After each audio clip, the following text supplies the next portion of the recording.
क्या मामला है आज का? मामला ऐसा है कि जो कंप्लेनेंट है मनोज आत्माराम त्रिवेदी, मालाड में रहते हैं वो, और उनका जो इंडस्ट्री है वो तुंगार फाटा वहाँ पे है, और वहाँ पे वो जो इलेक्ट्रिक का जो स्विचेस का पिन रहता है वो उनका मैन्युफैक्चरिंग होता है।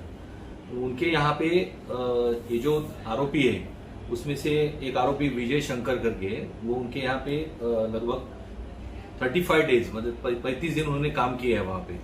उसके बाद में जो दूसरा आरोपी है डेविड, ये दोनों भाई है, और तीसरा एक आरोपी है अनूप कुमार मुन्नालाल गुप्ता, ये तीनों भाई है। तो इन्होंने मिलके एक प्लान ये किया कि इनके यहाँ से इनका कामकाज देखने के बाद में कि इनके यहाँ से जो भी है पैसा वसूल किया जा सकता है। तो उन्होंने एक पूरा प्लान बनाया। जो डेविड आरोपी है वो सोशल मीडिया में बहुत एक्टिव रहता है, फेसबुक वगैरह, उनको जानकारी थी, उसने सब वो प्लान बनाया और उन्होंने एक किया। दो तारीख को लगभग ये जो कंपनी में आए तो दोपहर के 2 बजे के करीबन उन्होंने इसमें जो विजय शंकर है आरोपी, उन्होंने कहा कि आपको जो मशीन की जरूरत है वो मशीन कोपर में है, वहां पे जाएंगे। तो वो ऐसे विजय शंकर के साथ में इन्होंने काम करता था तो विश्वास रख के उनके साथ में वो कोपर में चले गए। वहां पे जाने के बाद में डेविड वहां पे पहले खड़ा था, तो वो डायरेक्टली जैसे ये लोग आए तो उनके यहाँ पे कभी तक आएगा, तो फिर वो डेविड डायरेक्टली गाड़ी का जो उनका गाड़ी था उनमें डायरेक्ट बैठ गया, और फिर उन्होंने पीछे सीट बैठ के गला दबाया, और फिर वो चक्कू रखा और बोला कि हमको 4 करोड़ रुपया चाहिए, अगर 4 करोड़ रुपए देगा तो छोड़ देंगे, नहीं तो जान से मार देंगे। और फिर उसने बोला इतना तो नहीं है मेरे पास पैसा, और मैं इतना पैसा दे नहीं सकता हूँ। तो फिर वो जो भी है वो रकम बोले कि 25 लाख दे दो मुझे। तो वो हिसाब से बोला कि मुझे टाइम दे दो। फिर वो जैसे कंप्लेनेंट किया, ये सब बातों से डर गया, उनको ये भी धमकाया गया कि हमारे जो लोग हैं वो तुम्हारे घर पे मलाड में तुम्हारे वाइफ और जो बच्चा है उनको भी हम अगवा कर देंगे। तो उस वजह से वो डर गया, और फिर ये लोग वॉकी टॉकी भी यूज कर रहे थे कन्वर्सेशन में। तो उनको लगा कि ये बहुत बड़ी गैंग है, और वो डर के मारे उन्होंने कोई कंप्लेंट वगैरह नहीं किया। 3 तारीख को उन्होंने अपने दोस्त को बताया कि ऐसा ऐसा मामला है। तो फिर वो जो कंप्लेनेंट है वो 4 तारीख को पुलिस स्टेशन में आने के बाद में ये सब इन्फॉर्मेशन उन्होंने दी, और उसमें जो कंप्लेंट दी उसके तहत हमने धारा 364A, 384, 385, 34 आईपीसी के तहत क्राइम रजिस्टर किया और इन्वेस्टिगेशन करने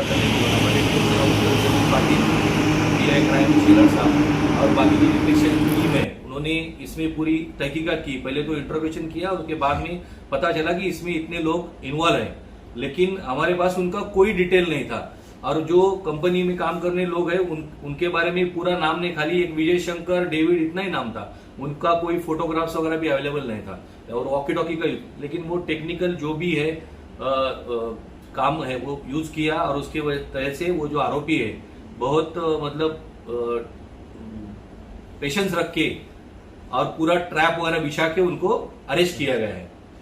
और इनको सोमवार को 12 तारीख तक पीसीआर में है, और इसमें और एक आरोपी वांटेड है जो इनके साथ में जुड़ा हुआ है।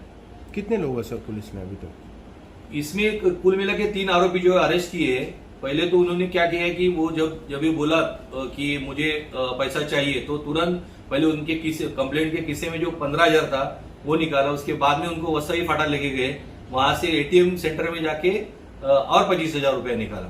तो वो 25,000 निकालने के बाद में उसको बोला कि कल वापस हमें 25 लाख रुपया चाहिए, अभी मैं छोड़ देते हैं आपको। तो वो वहां से तुंगार फाटा से उनको छोड़ दिया।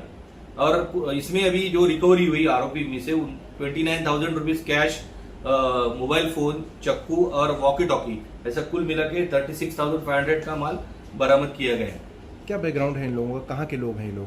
ये रहने के जो है प्रयागराज यूपी के हैं, तीनों सगे भाई है, और ये यहाँ पे काम करने के हिसाब से ही आए थे।